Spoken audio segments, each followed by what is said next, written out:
네, 여러분 안녕하십니까? 수정쌤입니다.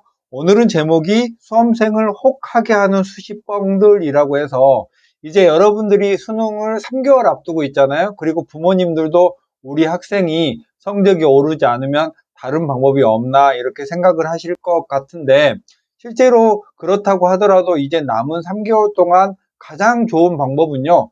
수능을 준비하는데 여러분이 뭐가 부족할까? 예를 들면 지금까지 혼자 독학으로 공부를 했다면 약간 방법을 바꿔보는 정도는 좋은데 너무 급격하게 변화를 꾀하는 건 좋지 않다는 생각을 저는 하고 있고요. 실제로 제 경험상 그렇고 여러분들이 그러는 과정에서 혹 할 만한 그런 얘기들이 유튜브나 여기저기 광고 매체에 많이 있어서 그런 거 당하지 마시라고 말씀을 드리는 거예요. 간단하게 몇 가지만 말씀드리겠습니다. 유튜브의 어떤 글 중에서 3등급이 한양대 논술을 합격했어요. 이런 글들이 있던데 예를 들면 내신 3등급이 한양대 논술을 합격했다는 건 말이 되겠죠. 내신하고 또 수능이나 모의고사나 혹은 논술 실력하고는 조금 별개니까. 근데 평소에 수학 3등급이 나온 학생이 한양대 논술을 준비해서 합격했다? 이건 말이 안 됩니다. 여러분들이 이런 글을 보면 3등급 학생은 혹 할 수 있고 지금부터 한양대 논술 준비를 할 수 있는데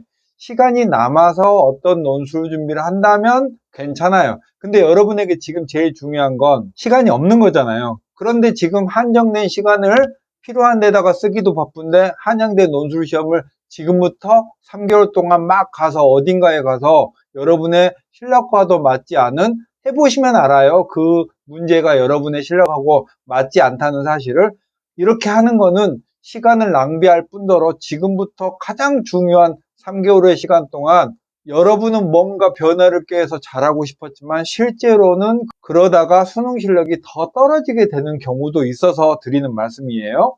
특히 한양대는 수리논술에서 확통이나 기하, 미적분, 활용 문제까지 해서 한양대의 위상에 맞는 어려운 문제들이 출제되거든요. 여러분이 이런 대학의 논술을 공부를 시작하기 전에 한 번 정도만 논술 문제를 풀어보고 할 것인지 말 것인지를 결정하는 게 더 좋을 것 같습니다.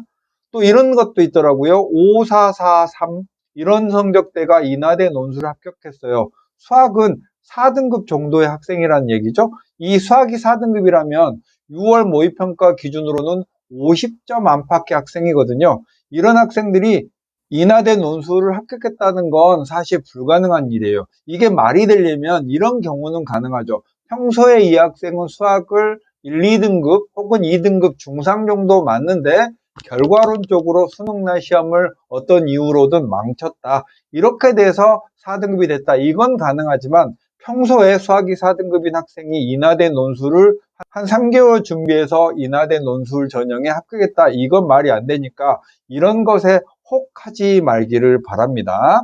자, 수학 모의고사 4등급 정도의 학생이라면 지금 어떻게 하시는 게 가장 현명한 길이냐면 논술은 크게 약수령 논술과 일반 인서울대학의 논술 정도로 구분할 수 있잖아요. 수학 모의고사 4등급 정도 학생은 일반 인서울대학이나 아주대, 인하대 등의 일반 논술을 시작하기에는 이미 늦었습니다. 지금부터는 수능 성적을 최대한으로 올리는 것에 집중하시고 그 과정에서 부족한 게 있다면 약간의 수능 성적을 올리기 위한 변화는 괜찮아요. 그렇게 수능까지 준비를 하시고 9월 평가원 이후에 수시 원서 접수는 약수령으로 쭉 몰아서 지원을 하신 다음에 수능 이후에 이제 시간이 무궁무진하게 많이 남을 때 그때 약수령 대학에 지원을 하시는 게 좋아요. 그리고 성적이 3등급 후반이나 이 정도 되시는 분들이라면 지금부터 수능 실력을 끝까지 올린다면 수능 이후에 있는 예를 들면 쉬운 논술 대학들도 있거든요.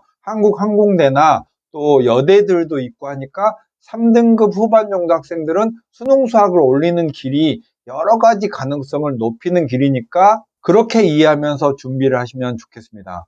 자, 여러분 마지막으로 드리고 싶은 말씀은 남보다 쉽게 좋은 대학을 가는 방법은 없어요. 모든 게 공개된 오늘날의 이 시점에서 학생부 교과나 종합이나 논술이나 정시까지 모든 대학에 가는 방법들이 공개되어 있잖아요.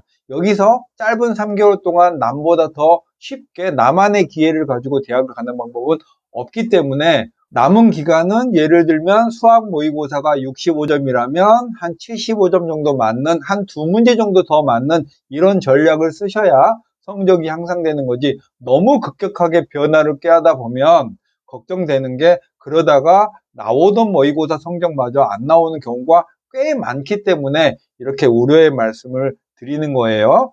어쨌든 지금부터 남은 3개월, 정말 딱 3개월이 남았는데요. 3개월의 시간도 적은 시간은 아니니까 여러분이 포기하지 마시고 지금의 여러분의 학습 수준에서 조금 더 향상될 수 있는 길을 냉정하게 찾아보시는 게 여러분에게 훨씬 도움이 된답니다. 오늘 내용은 이거로 마칠게요. 수정쌤이었습니다. 안녕.